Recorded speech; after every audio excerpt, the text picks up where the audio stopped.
Quick thank you to Sensei Gogo because I used his live stream of the US tournament live stream for the pictures here and I watched it there too. Really fun. Ah, welcome. I was just gonna talk to myself, but you're here. This is a pretty easy path to avoid. But by any circumstance, welcome. But on to the main topic. Since Season 10 is coming closer and closer, I'd like to ask a question about Season 9. How good was it? Because it'll be gone, never to return again. So, just sit back and relax as I review and rate Season 9. I've said this before, but the most important aspect of a My Hero Ultra Rumble season is the character and quirk skill set it brings, because those are the main forms of content you'll get during the season. Now, I want to see, is this character and quirk skill set that they bring to Season 9, are they fun? Now, sadly, I didn't summon for them, so I'll give a brief overview on how I feel about them. Starting with...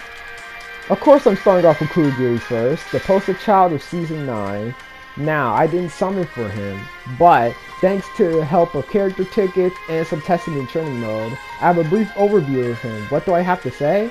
He's a fun character and a great support type. Starting off with his alpha, I like how unique it feels. If you're not precise, you won't get your max damage, you only chip them due to it being a swirling vortex.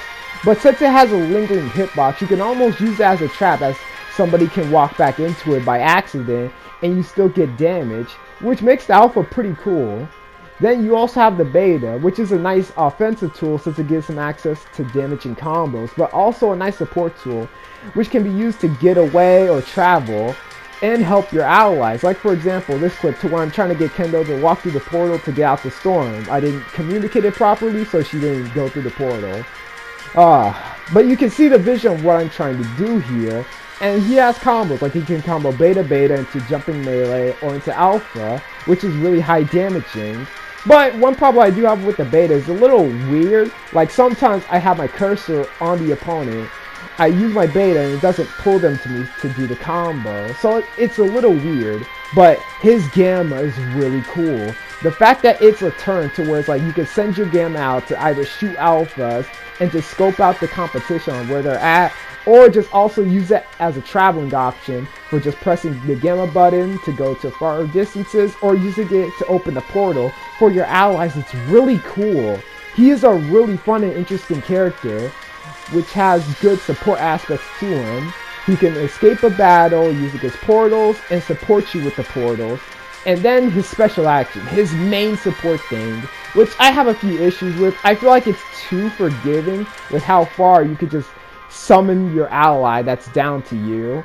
It's a little too good, especially since he has two of them. And in this clip to where I pulled both Toga and Kendo to me. But it's a really nice special action that feels unique. I just feel like it's a little too strong, but really fits the mold of him being a support type and him wanting to stay in the back out of a fight. But that's all I have to say for Kurogiri. A great character and lives up to the standard of Ultra Rumble, making fun, great characters.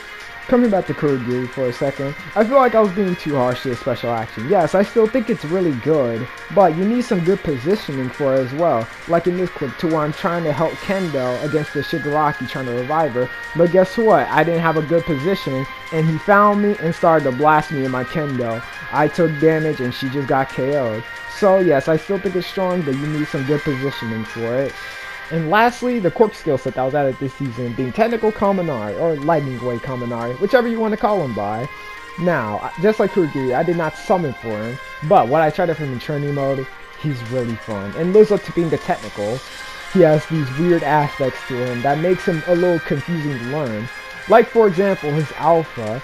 The fact that it mixes in with this special action to where you can lock on faster with it is cool, and I like this concept of the special action mixing in with the quirk skill set moves to enhance them or just make them better.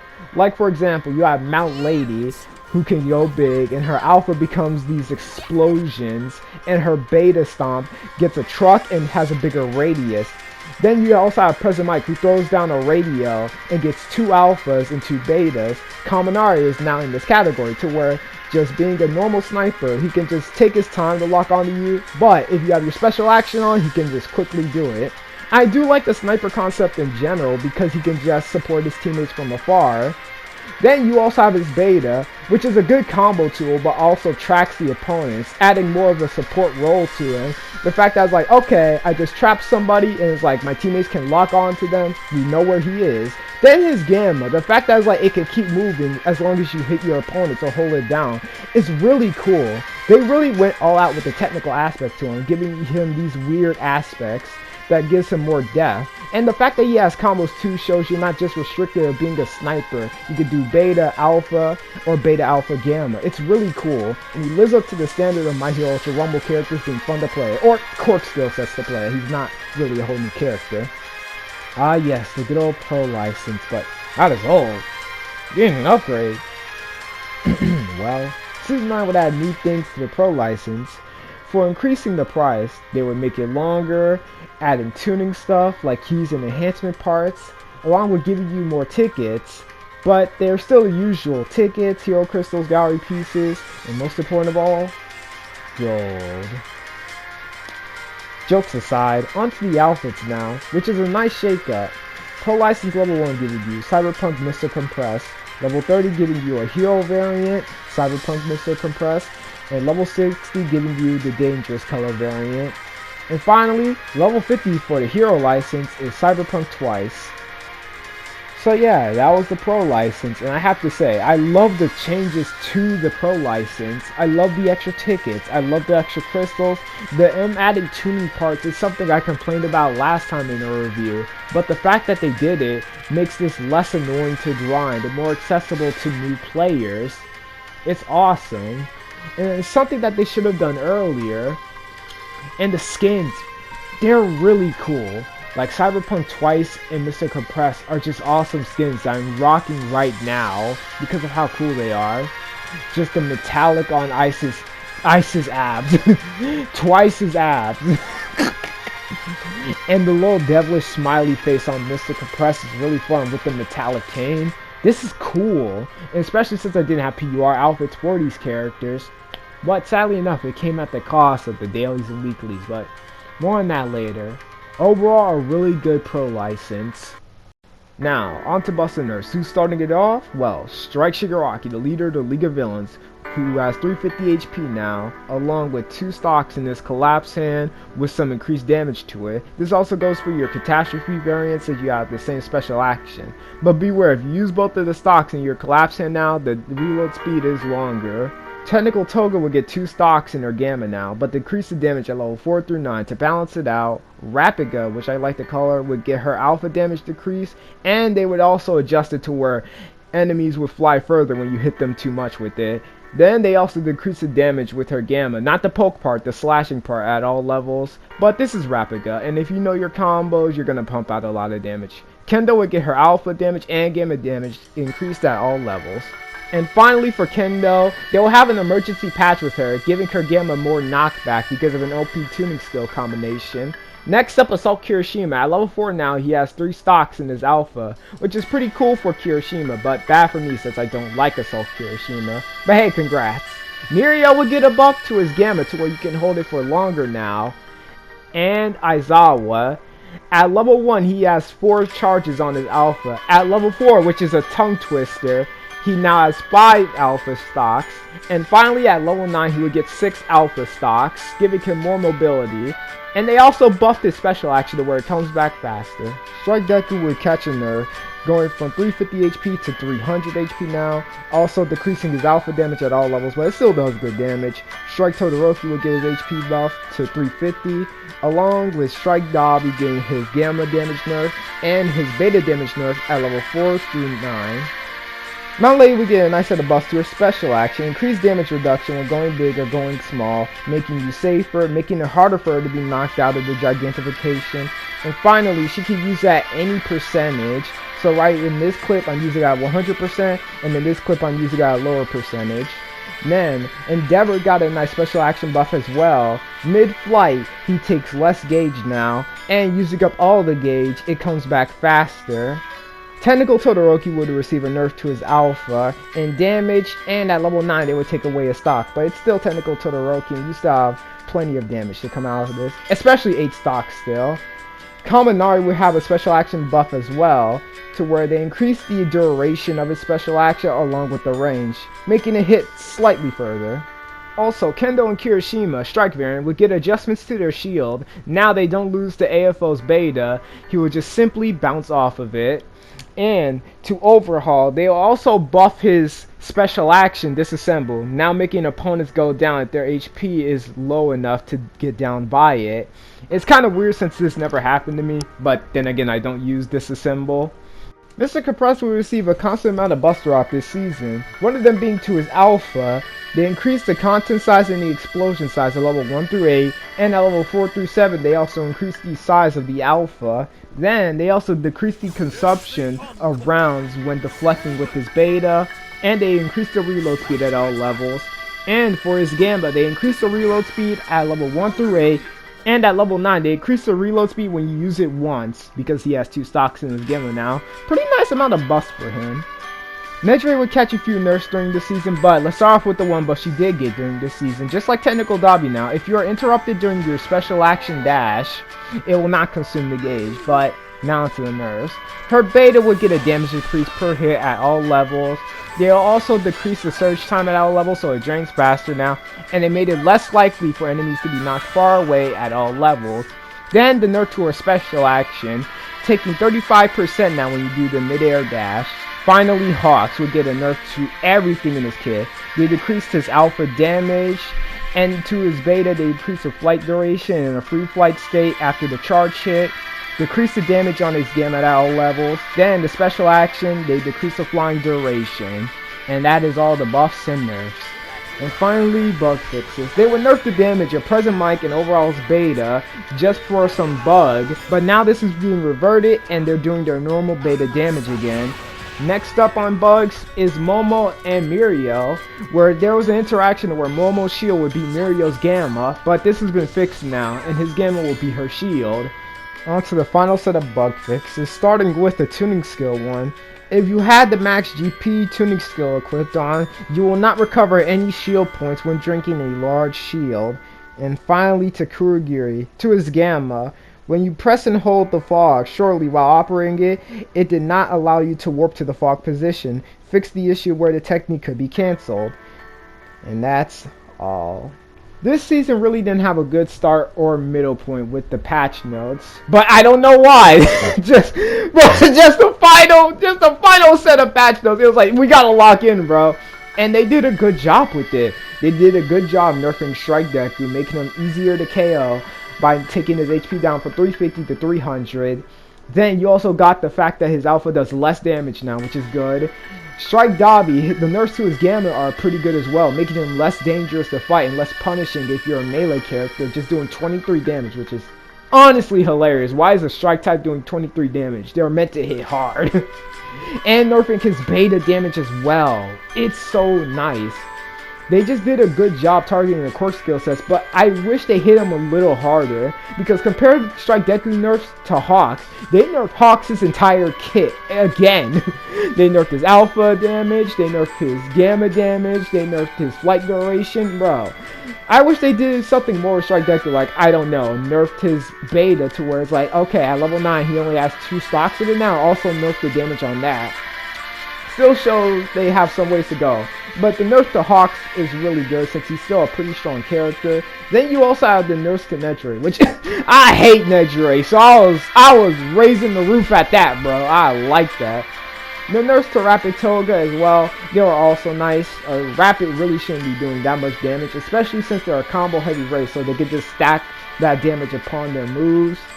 And the buffs were also really good as well. The buffs to Strike Shiggy, giving him 2 special actions, which makes his movement better, and giving him 350 HP, so he has more survivability. Same to Strike Todoroki, who has 350 HP now. They buffed Aizawa, one of my mains, which, you know, I'm happy about that. Honestly, this is probably the best balance patch to ever come out of My Hero Ultra Rumble. Just the character development, it's just like, it came out of nowhere, but I don't know, man. It was just beautiful. It brought a tear to my eye, bro. Like, I read a comment that said, finally, Viking opened their inbox. They're finally seeing the complaints. Now just take away Toga's infinite reload speed and we're good. But that's all I have to say. A really good buffs and nerfs patch for the finale. Season 9 will make a new map called Chaos City, and lives up to the name for being chaotic. First, I would like to talk about the destruction in the map, since it's one of the chaotic factors, being the holes in the villain containment facility, 2 on the side and 1 at the entrance. The fact that they either lead to the surface or underground is cool, and would be something that pops up on this map quite a bit, going underground. Next up, a part of the destruction is the train that fell off the tracks, and the fact you can use this train to climb on the tracks, or just use the jump pad. Next up is the references in this map that also add to the chaotic nature, showing battles like Todoroki versus Dabi, the aftermath, to where it's just this frozen area with the frozen All Might statue. Then, next up, you have the Kurogiri cell to where he escaped. And finally, for the chaotic factor, Gentle Criminal just making a store bouncy. These references are awesome because no other map really has this, and it adds to the chaotic nature of it. The fact that you see these quirks affecting the environment in big ways like Todoroki vs. Dabi, or small ways like Gentle Criminal's introduction. Next up is just not even the quirks, it's just the map is weird in general. Like you have the stone kanji in the training area for some reason. Then, at the Mountain Lodge area, the hole there just leads to an underground cave with some water in it. It just adds to the weird factor of this map. Like, why is this here? Overall, a great map. Just like Season 7, this season will have its own tournament. But not just streamed on Discord this time, streamed on the actual Bandai Namco YouTube channel. I have to say, just like the first one, it was fun to watch. Going over some things that were just hype, like the first match ending in a storm camp out, but the fact that Hawks didn't realize that Kendo escaped the battle to storm camp, and that came as a cool surprise because I thought the Hawks team won, but no, she came out of the building with just 400 HP, and that was a cool strategy for her to escape the battle to heal up. Then you also have the second match to where the Shigaraki got camped. Man, dog, I'm sorry, bro. That one kind of had me mad because it's like, bro, oh, Ida burnt out too. He went in the air, and when he comes back down, burnt out. I was like, all right, Shiggy can finish him off at any point. But no, he died the storm, bro. And I'm just sad because it's like, bro, anything would have killed him. Shigaraki beta, just alpha spam, or just like grabbing him. But no, like, ooh, bro, that one just made me sad because my boy got cheated. And speaking of getting cheated, bro, like, where's the other guy? Where's the previous announcer, bro? Like, the character development with him, like, listen, the new one's not bad. I like him, but I just missed the old guy. What happened? But the new announcer did bring up the rapid meta. Funny enough, Hawks would win this tournament, but the rapid meta is not here enough, guy. You're a little old. Like, there's new kids in town, bro. But yes, going on to the announcers, they do a good job as usual. Just being hyped at the tournament, seeing the nice plays that the players are doing. But for some reason, they would just be fixated on these figures. Like, every break time they got, it's like they would just talk about these figures. It's like, these figures cannot be this good. Like, I'm looking at them like, alright, they kind of cool, but it's like, they don't look that good. Maybe I'm just hating on the figures. Maybe they are just that good. At least we have one of the returning ghosts being the girl, but I just missed both of them. Like, come on, where's my boy? Then, the final match was also pretty hype as well. I don't understand why the Toga player didn't have their Toga out before. Like, she was cooking. Like, she got a few KOs, and she had good team synergy. Also, okay, this is one of the problems with the tournament. I do like some of the tuning aspects. Like, it was nice to see some people have their own different tuning builds. But one weakness of this tournament is the fact that you see a lot of sisterly disposition, right? And it does show that this tuning skill is really strong. And you would see it quite a bit that everybody would try to go in for a melee to get sisterly disposition to run out of there. Now, it's not bad and doesn't ruin the whole tournament for me, but just show that this tuning skill needs to be nerfed. Other tuning skills, in fact, too, but this one needs to be their top priority. And crossplay being announced this tournament. Especially since this is like the half Annie, I was like hoping to see a Kendo skill set, but the fact I didn't see it had me a little disappointed. But crossplay is a cool addition, don't get me wrong. I would like to play with other players, unite the community more, but The modders are going to be terrible. I don't know if they're going to have a system to fortify them for not coming in, but crossplay being added and just made me more worried about this season. The skins look cool though. I don't know why Dobby's getting another skin. Also Toga. I feel like they definitely should have given some other characters skins. I'm happy that Present Mike and Mount Lady are getting skins, but nobody else like Shiozaki, Kendo, I don't know, Cementos not getting skins, that sucks. But overall, I don't want to speak too much about it.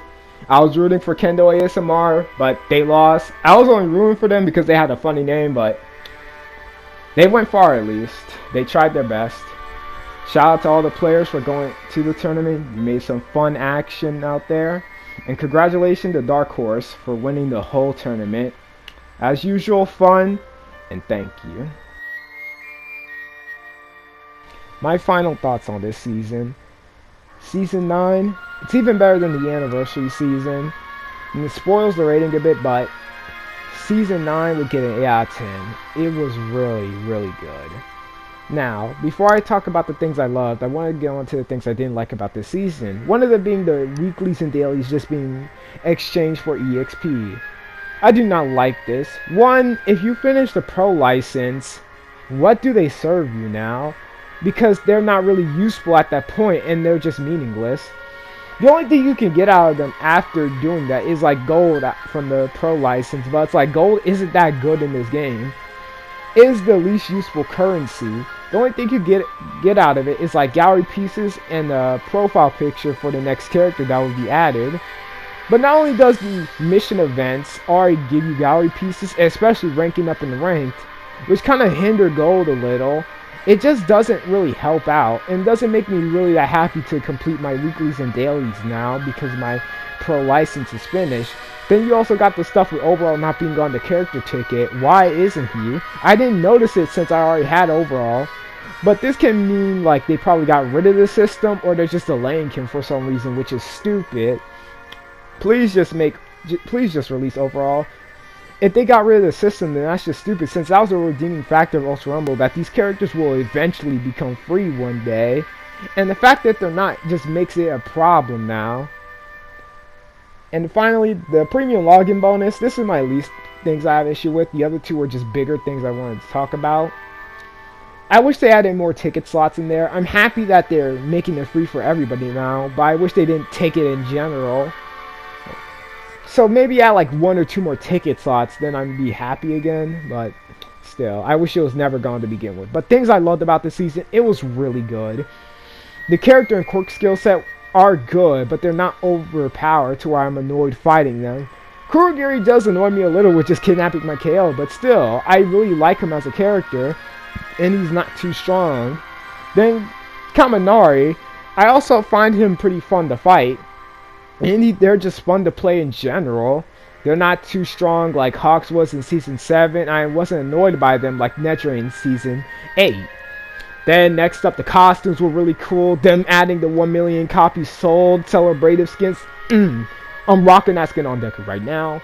Then you got at the map. I love the map. Even besides the references, it's so fun to fight on. I love the different areas. It's just a really cool map to me. Next up, and finally, the balance patch. It was really good. Now, throughout the season, it was kind of not that looking good, but the final patch notes were really good, targeting characters that were problems and buffing characters that needed help. This season had easily the best patch notes in all of Ultra Rumble history. But I don't want to talk about it too long, since a new season's coming along. Enjoy your time in Season 10.